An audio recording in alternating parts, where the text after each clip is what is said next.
Hi. Happy Tuesday. I always have to think, and it's the same day every time we take a video.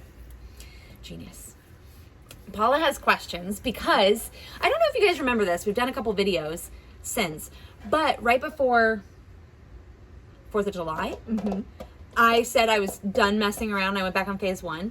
And I never gave you guys an update that I've been doing phase 1. And I'm down 6 pounds. Like, I lost 6 pounds in a week, y'all. So we don't need to reinvent the wheel. This stuff works. Fun fact. It does. Anyway, I'm feeling much better about this situation. So there you go. That's my update. So anyway, Paula has questions. Yeah. Because I'm back on phase 1.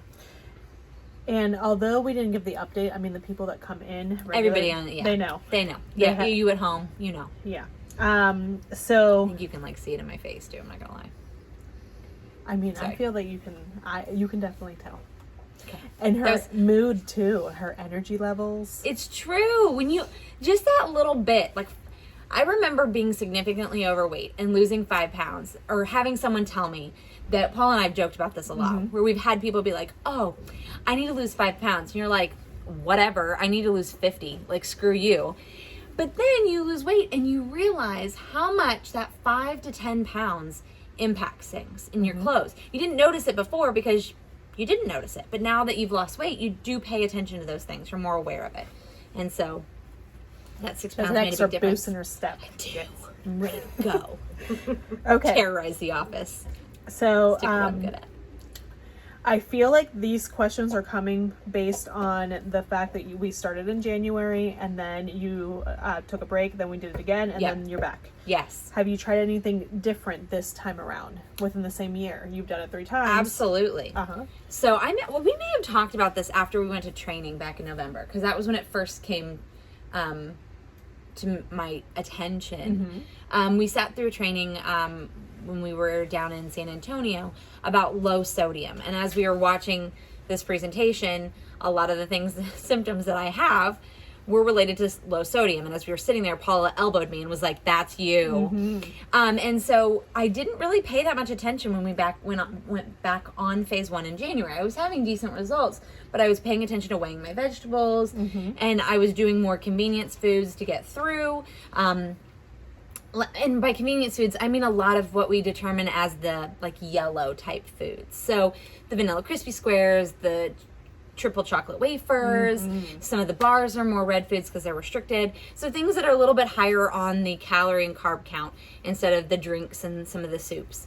So I wasn't really paying attention to salt as much as I was just kind of getting through it based on my lifestyle. And so this time, I really took a look at my sodium levels because I remembered that presentation. I didn't pay attention in January. And I have been adding salt, and my lunches have been salty, I guess is the best way I can describe it. I'm not over salting anything. I want to make that very clear, because when I say salt, everybody's like, "I don't like the taste of salt," which is fair. But if you think about it from what you were eating prior to being on phase 1, so I'll use myself as an example, the sodium that you find in chicken nuggets and veggie straws is quite high. And then all of a sudden you stop eating the chicken nuggets and veggie straws and you go to grilled chicken and broccoli. So the only sodium that you're getting is what you add to your food. And so there's not a lot of prepackaged things. And so some of our foods, the foods that I was purchasing, don't have a lot of sodium to them. So I made a conscious effort. Thank you. Conscious effort to buy foods that had salt in it. So I did have the sea salt and vinegar crisps. I've been eating the vegetable chili at lunch with riced cauliflower and adding some chili powder and a little bit of salt to it, just season it up with all the extra vegetables and in it. Sauce. Oh my gosh, so good. Why I'm addicted to it, I don't know, but I'm addicted. And so I found that I lost more weight. My headaches weren't as bad. I didn't have as much of the keto flu, carb withdrawal stuff that we experience. We've always said that. Oh, if you've got a headache, drink a shot of salt water. I said that, but when it came time to it, I wasn't paying attention to the little bit of salt that you can add. That's not that big of a deal. And so making sure that I seasoned my meat and my vegetables. Again, I'm not over seasoning anything. It's just a moderate amount. But it's enough to make up for it. And I've noticed a huge difference in weight loss and mood, energy, all the things.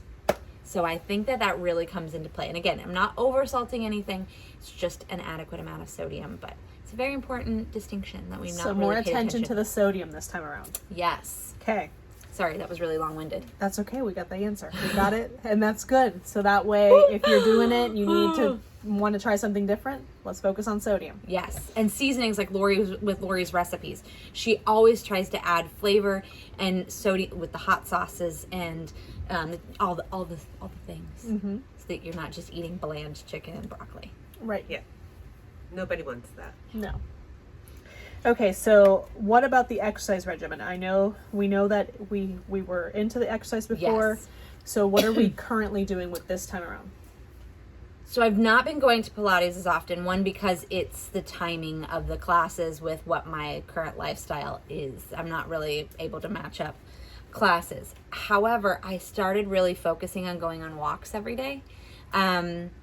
Which I was doing a little bit before, in addition to the Pilates. I kind of took a break from exercise just because, again, I was kind of running and gunning with all the kids and events. But I've made a conscious effort to try to get on the treadmill for 30 minutes a day. It's not anything, I'm not like heavily sweating. I'm just getting in some steps. Like we've always tried to get in steps. Yeah. I didn't realize until I started focusing on like a Fitbit or your Apple Watch or whatever, how many steps I was actually getting in a day. And even chasing the kids around, it wasn't that much. So just trying to get in some consistent conversational cardio on the treadmill and watching like an episode of The Office or something like that. I like it. As a mental break. And then, don't you get bored of being on phase 1 so often? Oh, that's a great question. Yes and no. I think at this point, so I found this program 13 years ago. Can you believe that? 13 freaking years ago. I found this program 13 years ago. I did it religiously down to a T the first time. And every time you do it subsequently, you make your own rules. We've talked about this. But there are certain things that you learn.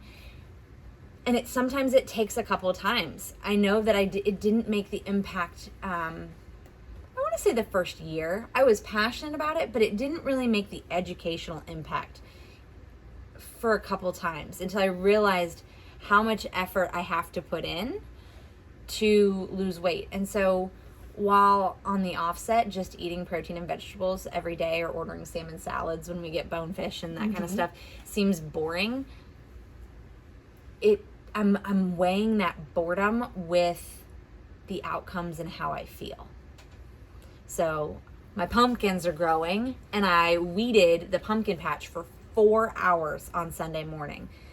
Like destroyed myself. But as I was doing it, like I was focusing on how I felt, and eating the foods that I was eating were helping me to have the energy to do the workout. Or I've said before, phase 1 helped me get pregnant. You know, it's those kinds of things that keep me from feeling boredom. It's just a lifestyle change now. And so it doesn't mean that those other things don't sneak in, but I guess it's just a different mindset. But again, it's taken me 13 years to get that total mindset. So it just takes practice. What about you, Lori? What do you think about the boredom on phase 1? Because we're on it frequently. I All the time. Constantly. Well, I don't really get bored because I just will look up a new recipe. So Yeah. which I will then share with you guys. So Mm-hmm. you shouldn't get bored either. There's enough recipes out there. Yeah. And for me, it's about the results. I mean, you can't really get bored of something that works, especially like Yes. Yeah, if anything you're else. getting good results, you're not going to be going, but this is so boring. Like, am I Yeah. going to waste my time and try something else? Because I need to hurry up and get this done so Right. I can be done. Yeah. That's exactly So that's it. why I don't get that bored with it, because I know it works. Yeah. So I feel like for me, it's that. Yeah. And Paula doesn't mess around when she's on Facebook. Oh, no. I don't. She's in, she does loses not. her weight and she's off. Yeah. So That's it. Some people Yeah. are looking for that slow and steady. Which is fine. It's Which a is not value Paula. system, not Paula. No, ma'am. I'm in it to win it. She is now. in it. Yes. I have to get that mind. You got to get in the right mindset. Though. Yes. There's Yeah. been times where I realized I thought I was in the mindset. I wasn't in the mindset. Right. I'm gonna back off. And that's one of the reasons why it feels like we're constantly on it. Because sometimes we do try it for a couple of days. yeah. And then you got to back off. Yeah. And then, you gotta but back when off. my mindset is set, I stick to the rules. Mm-hmm. I get it done, and then I'm done. Yeah. Because my goal is to get done as soon as I can. Right. And again, there's that health behind it, right? Mm-hmm. There's the goal. Yes, we're losing weight, but we're also doing it healthy at the same time. Right. What are we doing to our bodies? What is the long-term goal? We're Right. not making ourselves emaciated and miserable. We're just not eating nacho cheese, actual Doritos. Right. Right. Just fake ones. that Just fake are ones. protein Yeah. and That are delicious. awesome. So delightful. So there you go. So those are our questions this week. Yay! Yay. Let us know if you have any other questions or anything else you guys do to combat that boredom if you're feeling it. All right. Agreed. Bye, guys. Bye.